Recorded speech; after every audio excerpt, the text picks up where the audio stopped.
Welcome to another video from explainingcomputers.com. In July or August 2015, we expect to see the launch of Windows 10. This will be a free upgrade for current users of Windows 7 or Windows 8 and may hence become very popular very quickly. In this video, I therefore thought I'd show you the latest preview edition. Right. If you want to try Windows 10 before it's officially launched, you have to go to insider.windows.com to join the Windows Insider program, where of course you click to get started. You're then taken to a page where you need to enter your Microsoft username and password if you have one. If you don't, you'll have to create one, and then you'll sign in. And you'll be taken to a registration screen where you'll have to scroll through and of course say you accept the terms. You'll have to say you accept the license in general, and then say why you want to try Windows 10 in its preview format, and if you don't know what to say, use using Windows for your company. You'll then find you've joined the Windows Insider program. It's not difficult to do it, as you can see. And then you need to decide what you actually want to download. There is a version for phone, for Windows phones if you're really brave, but here of course we're going to try the PC version. It'll then remind you this is not a version of Windows to install on your main PC. This is a trial version, it's not stable. You should only put this on a virtual PC or a PC you can afford to play with. And then it'll take you to a screen for actually doing the download. I suggest what you do is to download the ISO files so you can then create a DVD and you can use that to install Windows on whatever machine you're going to try out with these files. Finally, you're taken to the download screen, and if you scroll down here, you will discover there's a load of download links. Here I'm going to pick English United Kingdom because that's the one that best matches me, and then I'll download this file and write it to a DVD. This of course will take a very long time indeed. It's 3.78 gigabytes, so I will get on with doing this and I'll come back to you when I've created my DVD, installed Windows and got everything running.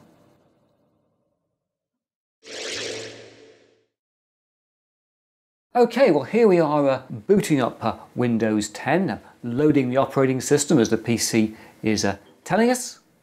There we have a nice little subtle Windows square just to show things are going on.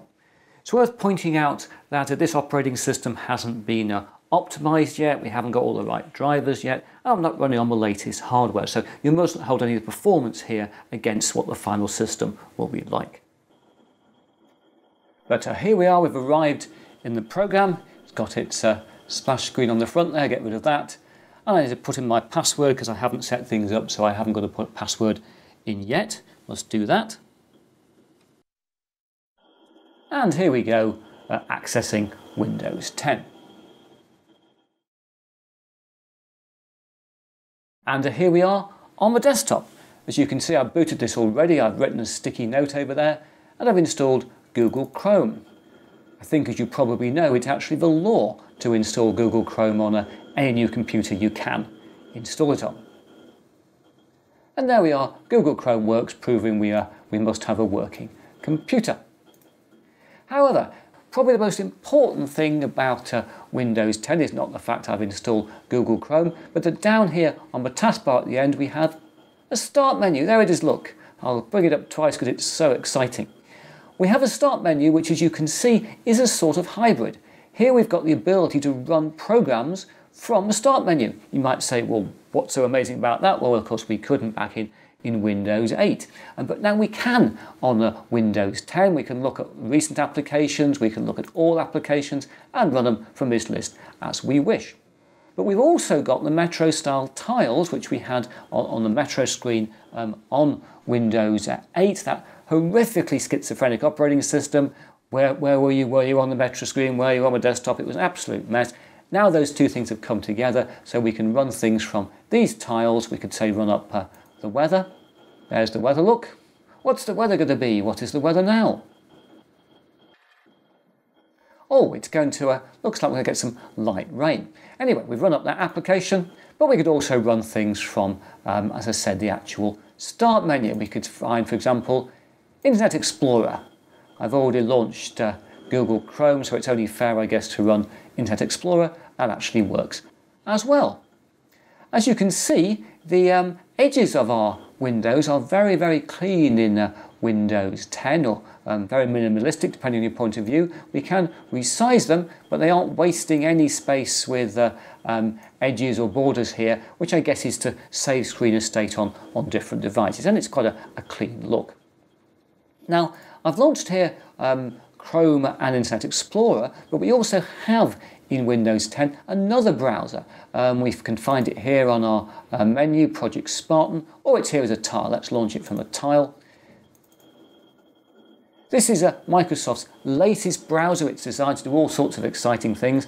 Apparently, it's going to be called Edge when it launches, so it's got a symbol that looks like an E, which is just like Internet Explorer, just about. But anyway, this is the latest browser which we'll have the choice of using. We can use Internet Explorer, or we can use the Edge browser. Down here on the taskbar, we've got a nice little button for the task view. If we click that, you'll see it shows us everything running, and we can go and, for example, close things down, and then we can pick where we want to go back to over there, and that works as you would expect. So this really is what Windows 10 is going to look like, and we're all going to have to make this choice within a few months. Do we want to actually keep using Windows 8 or Windows 7, or do we want to move for free to this new Microsoft operating system? As you hopefully also know, Windows 10 is going to be available for free for devices like the Raspberry Pi, an Internet of Things version. And therefore, in my next video, I will show you Windows 10 running on the Raspberry Pi. But for now, I think that's it for a very basic look at Windows 10. And as I've got a start menu, I will use it to shut down because I actually can.